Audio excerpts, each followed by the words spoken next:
Awesome. So we're live. Welcome everyone this afternoon. Welcome to another LinkedIn Live. Today on the topic of the shifts, on the topic of shifts in the real estate labor market and PropTech labor market. This event is brought to you by Spaceflow. Spaceflow is a talent experience platform which makes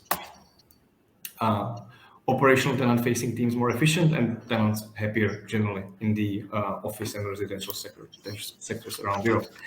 And by the way, I'm your host, Ondrej Vodnansky, and today I'm joined by Evžen Dolgunow from Adecco and Dilan Omari from LMRE. Guys, why don't you introduce yourselves? Dilan, can you start? Of course, yeah. Thank you so much, Ondrej. Nice to be here with both of you. So as you said, I am Dilan. I'm head of Europe here at LMRE. We are a global consultancy. We connect talent with PropTechs globally. So we've been around 3 years now. We started in London. We now have offices globally in New York, Singapore, and with me here in Berlin. We work both with startups as well as corporates and VCs that are active in the space. And in a nutshell, we support them with their talent strategies. And we very much see ourselves as sort of interconnectors in the ecosystem. So we're not just here on the talent front. We go a step beyond that. We consult on really anything that has to do with connecting the right people in the ecosystem to help the ecosystem grow and develop. Hi guys, my name is Evžen Dolgunow and I'm the Perm Placement Manager at the Hub here in Adecco. And I'm responsible, of course, for guys who are doing recruitment mainly in technical and non-technical environment, but me specifically, I was doing recruitment in the construction and development business for a while, and that's actually my also specialization from the external recruitment perspective. And for you, Ondrej, thank you for inviting me today. Looking forward to this discussion. Excellent. Welcome. Thanks a lot for accepting the invitation. So, to set the stage, basically all the sectors of world economy are going through labor shortage. Everyone I talk to, they mention it themselves. I don't have to ask. They mention that they have trouble finding people, and so. We are part of the real estate ecosystem. This is an interesting topic. We want to explore it. And also for us, it's interesting because technology in some ways can help replace labor or balance it, let's say. So overall, it's just a really interesting topic. And today I'm really excited also because we're potentially bringing together more audiences, the traditional real estate one and the kind of real estate technology one as well, and kind of compare the notes on what's happening. To start more generally, I would like to ask the first question to you, Evžen. And we had a discussion a couple of months ago, which is really interesting for me, about the changes that you see really from the front lines in kind of hiring over the last 2 years. How has the labor market changed from your perspective? Definitely. Lately, of course, we have, when talking about the changes in the labor market, we have to take into consideration a lot of aspects which actually managed to change a lot the conditions out there in the let's say in the recruitment business, especially from the perspective of the situation, the ecosystem with the COVID, with all the changes, and also with the current situation in Russia and Ukraine, which actually has a very big impact on the labor and also in the economical situation nowadays in Europe, especially in the Czech Republic.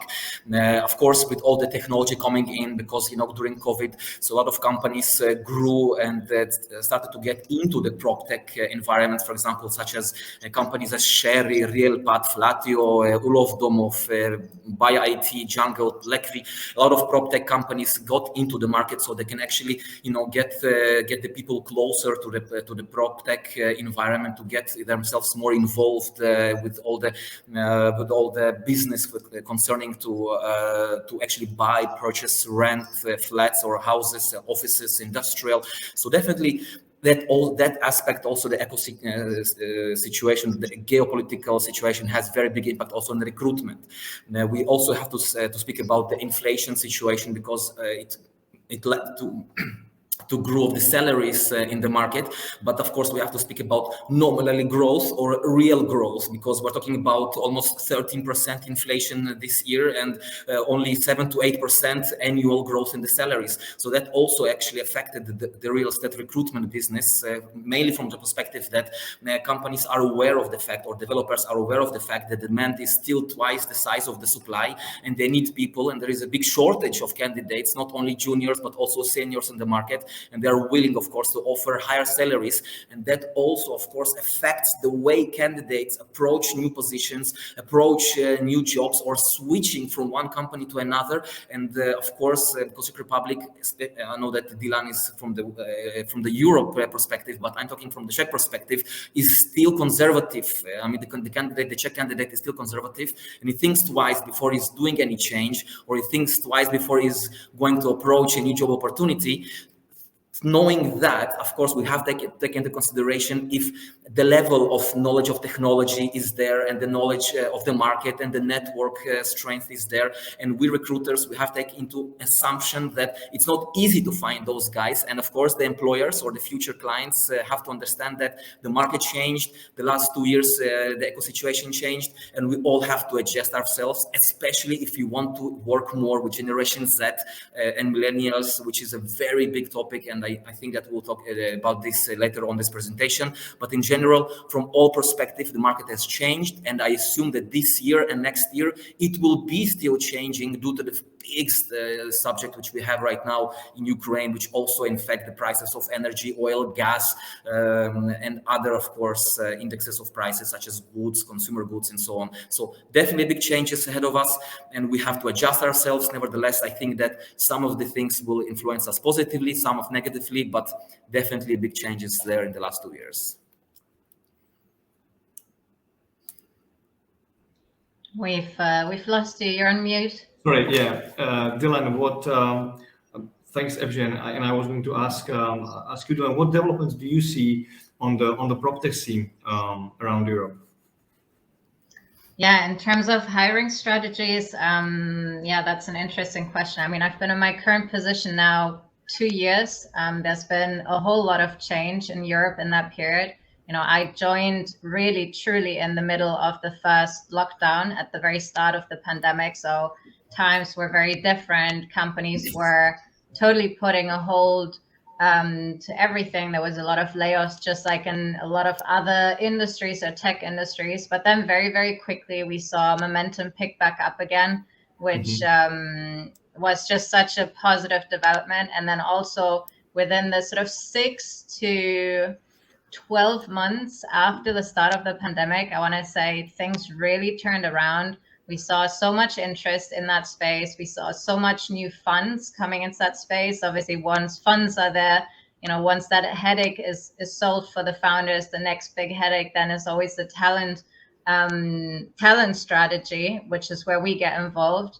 And yeah, really, since then, we've only seen growth. We've not seen any stagnation, and we've not seen any decline. It really has just been going in one direction over these past 24 months. Okay, interesting. By the way, anything that you have to do differently to attract candidates now because of this constant growth and so constant war for talent, so to speak? Yeah, no, it's a really good point. I mean, Europe is big, right? And you can see a lot of differences between whether you're recruiting in Germany or in France or the Nordics or Southern Europe. There's definitely a difference in sort of the responsiveness of the talent pool. Generally, we find Southern Europe is quite a good place to be recruiting in. Talent seems to be very open also to the idea of working in tech. Germany and, for example, the Netherlands and Belgium are still quite, I want to call them traditional markets. We have a different attitude to risk. So in some instances, in comparison to your traditional corporate job, working for a tech company is still somewhat seen risky. Also, we're talking about different budgets. If a tech company from abroad usually comes to Southern Europe, the candidates generally think these companies have good budgets in comparison to local wages, which is often true. So again, that's like a different level of attractiveness for them to engage with us. In Germany, on the other hand, the startups often are more bootstrapped. They definitely struggle to compete with the corporates on that side. So there's a very different approach. You need to highlight very different aspects or benefits of working for that particular client or that company in comparison to a different market. What else can I tell you? Also, it's so important that you as a client, like as soon as you can, and obviously this develops, right? Like as you as a person change, a company also changes through its growth period. But as soon as you can, you need to really get down to defining your company culture. What sets you apart, or your USP for a candidate? What sets you apart from another client or another company? Why should someone come and work for you? The best example of that was really, I went to Paris very recently, I think at the beginning of March, I don't know, I've lost track of time. And we saw different clients, we saw their different environments, office environments, and they really reflect the personality of the company. Some were very focused, very quiet. Others were totally chatty, very loud, very vibrant. And you as a person, you'll have a very different need for which environment you fit into. So this is what I mean. If you as a company can reflect on what you are and what you offer, and you can communicate that to a candidate, that's very important. I could go on a monologue about this for another 20 minutes, but I'll leave it here. Happy to answer any more questions on this. Thanks a lot. I think this is really interesting. Evžen, I had another question for you now. I want to zoom out, but actually, do you feel like commenting on the topic of, let's say, culture, employer branding that you see in CE Real Estate? Definitely. I mean, definitely I will actually connect to your as well to this question, the previous one regarding the PropTech companies. For example, I would like to talk about one company which I really follow lately, and it's company Sherry. It's a Czech company, PropTech company, who actually got a really huge business going right now in New York, and they're going to implement their software in somewhere around 10 to 15 skyscrapers in New York, which is really sexy and very interesting for nowadays, let's say, young youth, PropTech, let's say, specialists from the real estate or development environment. And talking about how to attract those candidates, nowadays companies, especially from the PropTech, of course, Dilan, you can correct me if I'm wrong, but it's very important to know what to offer to those candidates, especially for the Generation Z who are born between the years of 1997, 2011, 12. This generation, actually, very funny fun fact is that none of those people who were born during those years actually never saw a smartphone which wasn't smart. No, and the main device which these generations being connected to is the cell phone. Equivalent, even though the millennials and the Generation Z are very aligned and they support the vintage technology, they are still very conservative and very skeptical and let's say towards old way of doing business and let's say retro way of doing business. So if a future employer also from the development sphere, from the real estate, from the PropTech environment, they want to attract young, let's say, specialists from the IT, from the technical universities or spheres. They have to understand how to attract those people from the way of communication, from the way of speed, from the ways of technology they can offer to their clients. Of course, today the app sphere and the app world, everything is getting online into the cell phones. And it was actually proven from a lately Deloitte survey that 38% of all Generation Z people prefer SMS or let's say WhatsApp messages, because it was proven that they're answering, the speed answer is way faster than emails or sometimes even phone calls, because sometimes people just don't want to pick up the phones. So to know how to communicate with partners, to know how to communicate with clients, to know how to communicate with other companies who are from the PropTech business is crucial for those young generations if they want to attract those candidates. So definitely a lot of things to speak about, but we really have to adjust ourselves to the market. And nowadays, I think that the Czech Republic, with the lowest unemployment rate in Europe, everybody are working. If you want to be sexy and attractive enough, you have to think about all this technology, communication, and education purposes, how to get new talents to the company. Okay, but actually, let's zoom out even more, kind of looking away from, let's say, technology or even real estate, but generally, do you see any, I guess, changing in values? Really, if you go to the approach of people to looking at jobs, evaluating them, what to look for, I'm really curious about that because again, we exchanged some really interesting thoughts. Do you see, like, what are the differences between, let's say, our generation or the generation of the mid and senior managers of today in real estate and the newcomers into the labor market? Yeah, happy to jump in here. I mean, there's definitely, at least in the tech space, there's a huge holistic approach to choosing your job. So it's not just one aspect of the job or the employment that the candidate will look at. And also that dynamics have really, really changed, which is something I think some of the older generations struggle to understand. Sometimes it's truly no longer just the employer that interviews the employee. It's very much a sort of like a 360-degree process. So both sides check each other out and see if they're compatible. And candidates aren't shy about communicating that either. So you as a company, you really have to, how do you say, you have to impress the candidate throughout the process. You have to engage them. You have to convince them why you are the right fit for them, just as much as obviously they have to convince you as well.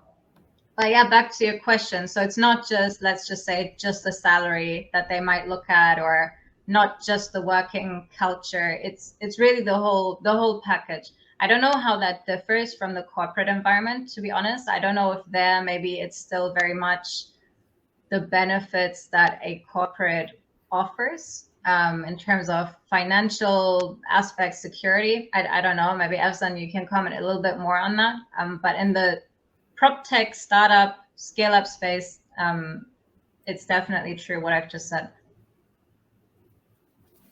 If I can as well put my 5 points into the subject, definitely agree with the financial aspect. Unfortunately, we have to admit that even though the average salary in the Czech Republic nowadays stands somewhere around the 40,200 something, and only, but in Prague, let's say, even though we consider Prague to be, let's say, the center of the real estate and development in the Czech Republic, we are somewhere around the 47, 48,000, the average salary, which of course is higher than in the regions. So about 2,000 euros, just about 2,000 euros per month. Yeah, I mean, like, it's very important. Exactly. So it's very important, of course, the money-wise issue, especially if nowadays we're expecting that in the middle of 2022, the inflation rate will be somewhere around the 13%, which was the last time in the Czech Republic in 1998, which was like, we're coming back a really long time ago for the inflation rate. So of course, people are getting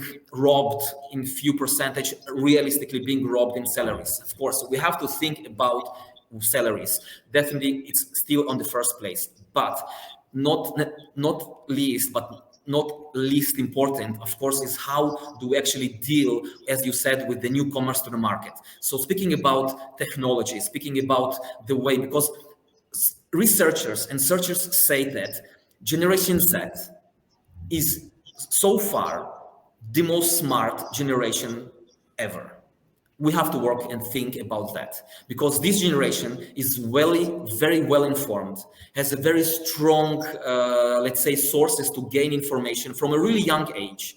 Because if I'm not mistaken, we're speaking about Generation Z, which was from 1997 to 2012. The first iPhone was in 2007. So already this generation, when going to school, they already have an iPhone. So like working with that information, they have very fast access to information. They have very fast, let's say, feeling, very close feeling to influencers. They have very strong, by the way, Generation Z and millennials, they were proven that they have very low distrust, very high distrust in social media and politics. So we have to, and they're very conservative, even though they are posting all the information about works on social media, posting about the daily things we're doing on social media. Those two generations are still very conservative and being very careful about what they're posting online. So if companies, they're going to communicate the branding towards the market, towards the candidates, they have to take into consideration that they will have to use more employer branding in social media. They will have to know what they're putting in those medias. And of course, we have Glassdoors, we have Atmoscope. We have to know exactly that these people, the young generation especially, they're putting their own content and their own information into those servers. And of course, they're reading it before going to the interview. They're following the career landing pages, and they're following what the employer puts online, on LinkedIn, on other social work platforms. So it's a lot of information which the company, the employer has to take care of, so that the message will communicated efficiently, and the younger generation can get the most related information for them to choose from, and where they want to be employed in the future. So definitely there is a big gap between the older generation and the younger generation, but yet for us, the employers and the future employers really have to think about how, where, and what we're communicating to those guys. So I'm interested, both of you, and I guess we'll switch to Dilan, but again, curious, both of you, what kind of education do you have to do on the employer side, let's say, in terms of the expectation of the new generation? I'm just kind of curious about it. Feel free to share a story if you have a specific story, kind of from the war zone. Well, that's not really appropriate, but generally from the field, about the young generation coming in and having crazy expectations, crazy attitudes, and how did the employer respond? Do you have anything to share about that, just to give us an idea of what's happening these days? Yeah, my answer is quite simple, actually. I mean, again, because we work with a lot of startups, scale-ups, most people are of the age of the candidates they're hiring, I want to say. So there isn't a huge disconnect. And also you don't have that precedent of, oh, we've done it like this for the last 5 years, for the last 10 years. So there's not like a big change process they need to go through, or a big adaptation and mindset. So generally, I would like to think or say that our clients are quite open to feedback, but also quite aware, and they're quite curious, and they want to learn about how they can set themselves apart from other companies in the marketplace. So there isn't actually a huge educational piece going on in the background. Or if there is, then we're in a very fortunate position that there isn't a lot of resistance that we need to work through. Evžen, I assume that's going to be different in your case.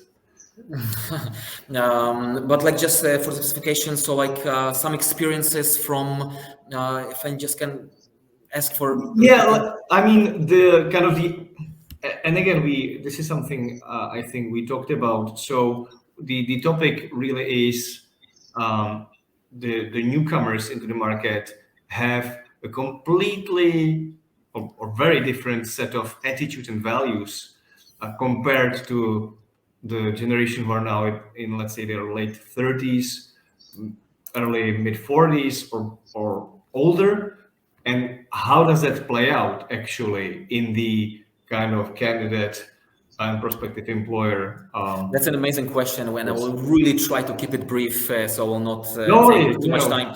But a long story short, I see, me personally, I see a huge difference, especially in the matter of speed. And the matter of speed, nowadays, the tendency is to make everything faster. everything faster. And of course, it's also been reflected career-wise. Nowadays, you can see that the average age, you can see the shift from the average age where people becoming managers, let's say managers who are managing people, actually managing people, and actually it's getting lower and lower. Nowadays, you can see 27, 26 years old guys managing 20, 15 people easily. Why not? I mean, as I said, if you have really all the necessary tools and the employer can provide with, I will speak about, of course, regarding Dilan's words, if you provide the proper education, the proper training, and you are actually willing to invest the time and the energy to actually learn and teach your young, let's say, talents in the company, why not risk and give them a managerial position? Even though one aspect, and myself, I'm being a little bit conservative from that perspective, I still believe that in order to be a good manager, you have to be patient. You have to give it time. You have to, get mature to this, because nature is nature. We cannot, do nothing about it. But I know that nowadays you have amazing managers, young managers, but sometimes, I'm still thinking from the recruitment and HR perspective. You just have to give them time to mature, to become a really strong, mature, experienced manager. Because as we Israelis say that the older you are in the business, the more you know how to solve fuck-ups.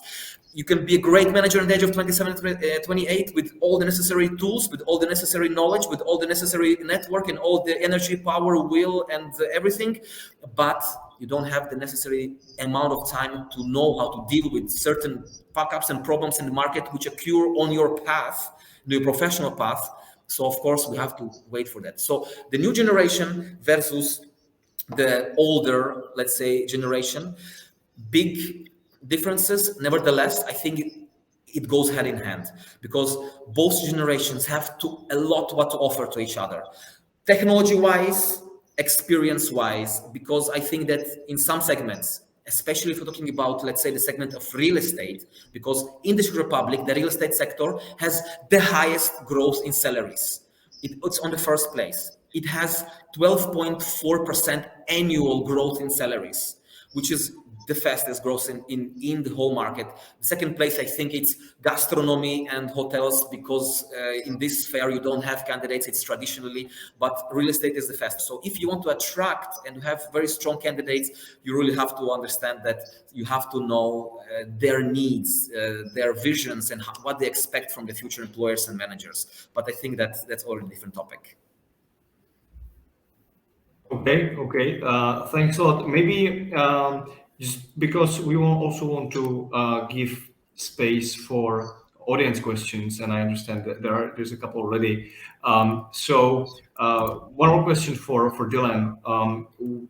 You as LMRE also cover kind of technology innovative roles for more traditional corporations. So any piece of advice or trends in this specific area that you could share with our audience today?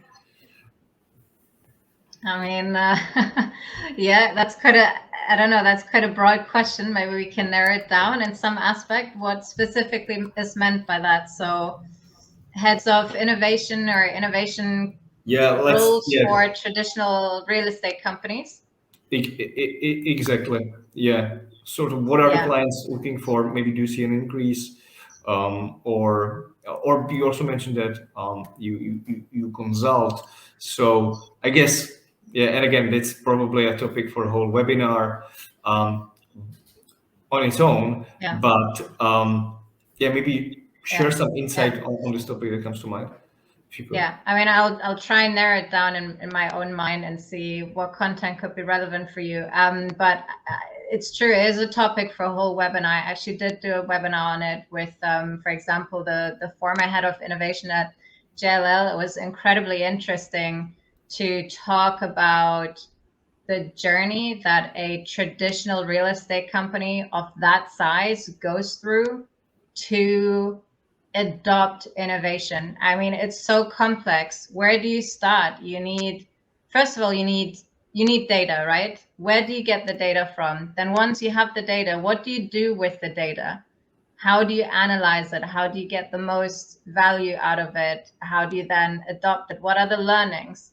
And then maybe what's even more complex than the data side is the human resource side. So who do you get buy-in from? Who do you need to get buy-in from to even bring about change? Do you start at the top? Do you start in the middle? Which way then does the communication go? Who are the enablers of change? Who are the champions of change? And also, what new talent, so coming back to the talent strategy that is connected to change, what talent do you need what new talent do you need that also facilitates the change? Or also, how do you get buy-in from the existing employees to then, once maybe you've developed your innovation strategy, you've developed, I don't know, you've pinpointed areas that you need to work on or technology that you want to implement, but how do you convince that the people that maybe have already been there 10, 15 years to use those new tools? So I've drifted off topic a little bit now, but that's what the whole webinar was about. It was hugely fascinating. Again, very complex topic, very big topic. And any real estate company that's been around for a number of years, they will have to set themselves apart with that question. Now, whether they get an in-house innovation officer, head of technology, whatever you want to call it, it probably depends a little bit on their size and their requirements, or whether they get an external consultant.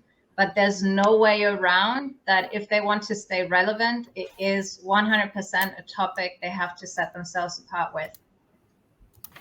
Okay, thanks a lot.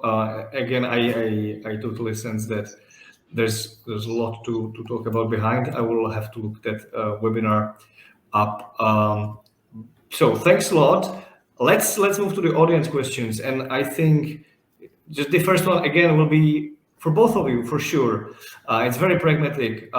John asks, what is the flavor of expectations beyond market salary that tech, PropTech talent, but let's look at real estate as well, are seeking today, such as flex or hybrid working, shared purpose, ESG alignment, beer tap, etc. I think, very on point. So curious what both of you have to say about this. Now, if I understand correctly, the question, the expectation beyond market salary. Well, no. So beyond market salary, what are some yes, like perks and other parameters, let's say non-monetary, that young people are expecting today? Definitely, from the perspective of our country, Czech Republic, because again, I'm talking from our perspective. Always, what is interesting as well is the type of the job content, or like let's say the projects which the young generation are being actually assigned to, which technology they can use. And for example, in PropTech, I can speak about the metaverse, which is like a very big topic nowadays, especially from the perspective of how can you actually get closer to the client, to your client.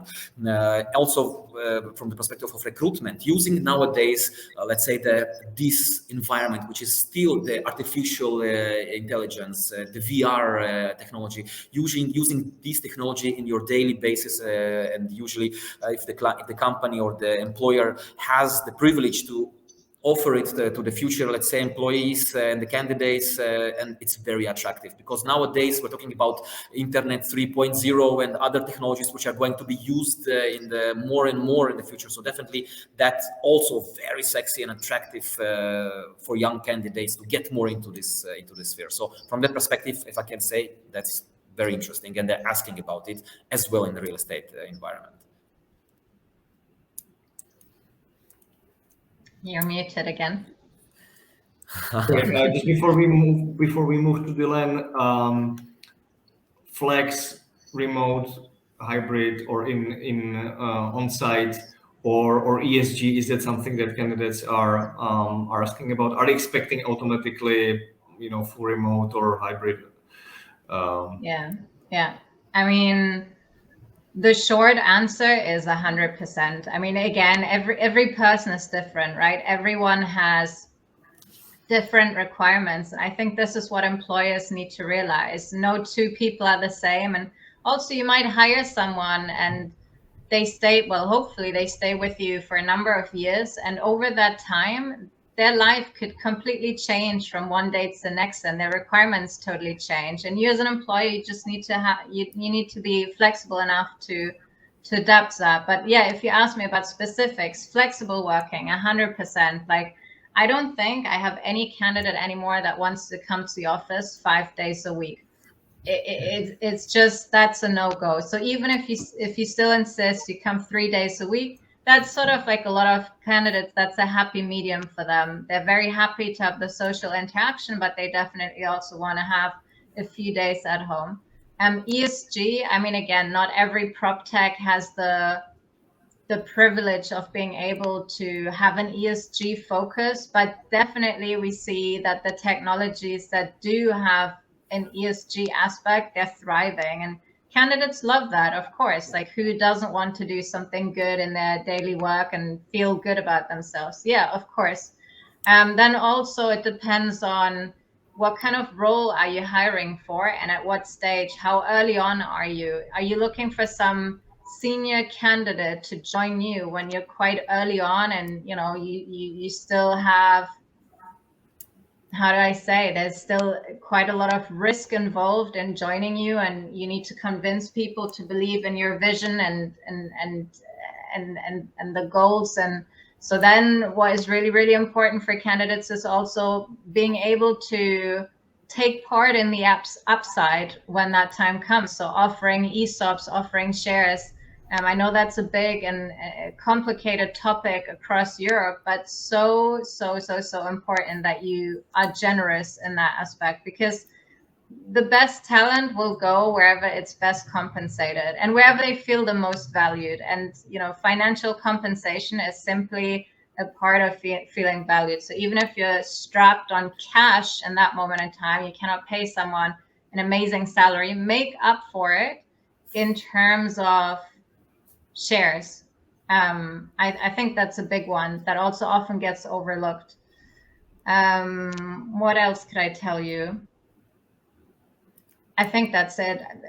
Most other points we've discussed already. Again, company culture. Yeah. Okay. Really fascinating. Thanks a lot. And you kind of the next question ties into a bit into what you just said, Dilan, about kind of people staying in the role or continuing. So Robert is asking a really interesting question, I think. How long does the younger generation expect to keep their jobs? Do they assume they want to be in a job or slash company for 2 years and then move on? What strategies can companies use to lengthen the time employees remain at the company? Really good question. If I might just say a few words about that, because actually it's a very interesting topic. We spoke about that actually. Is that I think that what we observed lately in the market is that a lot of young candidates, especially from Generation Z, or let's say, because it's too young, but maybe from millennials, there is this tendency to work on more projects. And I think that the conservative thinking of course, most of the employers nowadays, they seek for full-time people working only for them. But there are some companies who are offering, for example, the possibility for candidates to work, let's say, part-time at their company, and allow the candidates to work on project-wise, let's say, in other companies as well.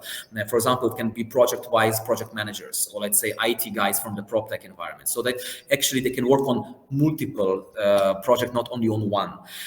And of course, traditionally, I think that personally, definitely, most of the candidates or employees in the market out there, they do not stick as long on one position as, say, the Asian market, where of course the life expectancy, the life shelf of the job keeping process is way longer than here in Europe, let's say, or in Central Europe. Because of course there are a lot of new startup companies, there are new sexy opportunities in the market, and people of course want to try more, and they want to experience new experiences, and of course there is the necessity to adjust to it. And definitely, as Dilan said, that you also have to think about all the benefits you can offer to the candidates, especially the home office, which is a very big thing nowadays, the technology, the salary. So I think that definitely from this time on, the candidates will be more fluctuative, but very important as well from the employer perspective, how you will use those candidates, those short-term candidates, maximally for your own good for at least the time of 2-3 years, and then just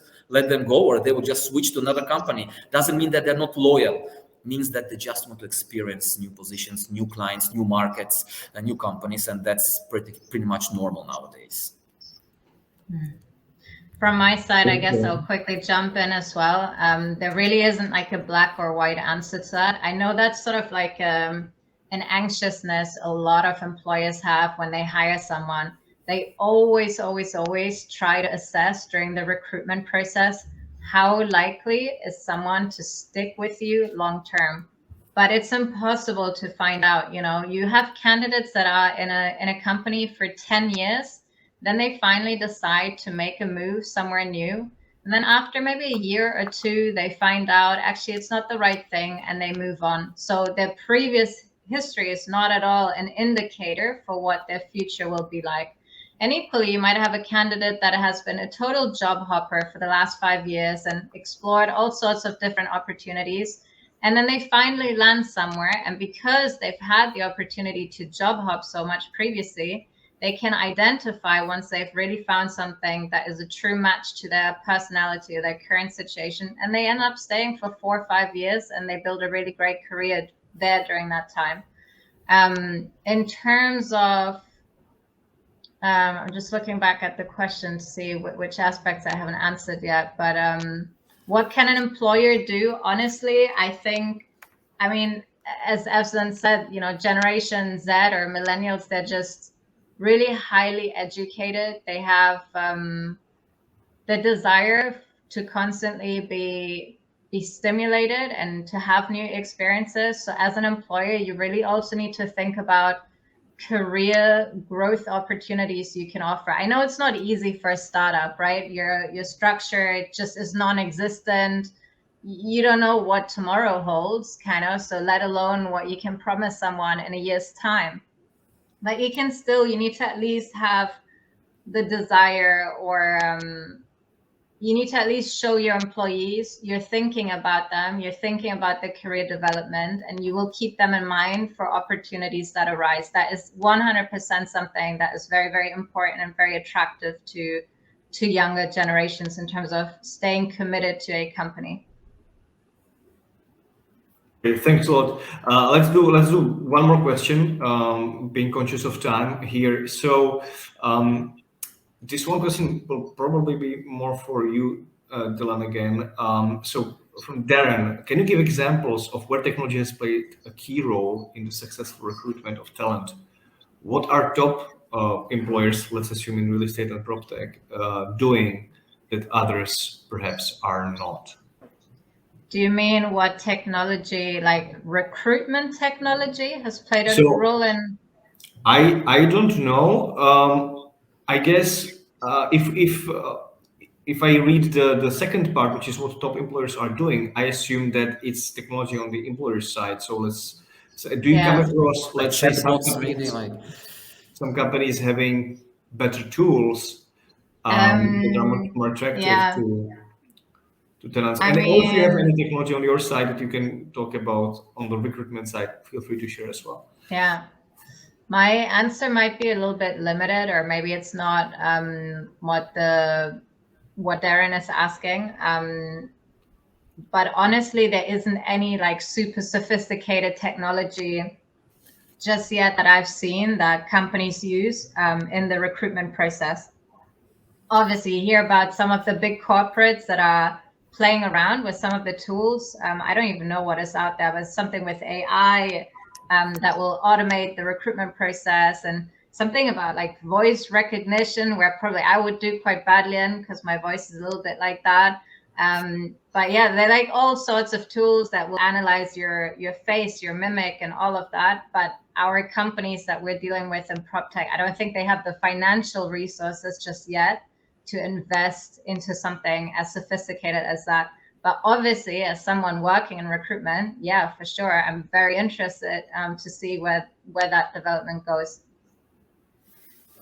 Maybe from my perspective, I would agree definitely with some AI and virtual reality technology, and of course the metaverse kind of like environment, because nowadays, of course, companies who can afford themselves to have this technology and to really virtually interview people, which I already seen something like that, by the way. It was like, of course, not on a daily basis, but like those chat box we're talking about, this not personalized interviewing, which of course in some segments is very efficient, but in some it's like has like two sides to it.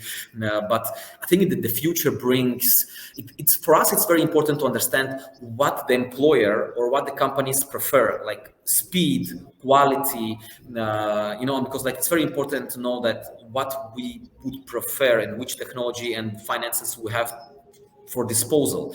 And I'm 120% sure that the future, even though there are a lot of those who are against it, including myself, but the future brings virtual reality more into the game, artificial intelligence, things that will make our lives a little bit more virtual.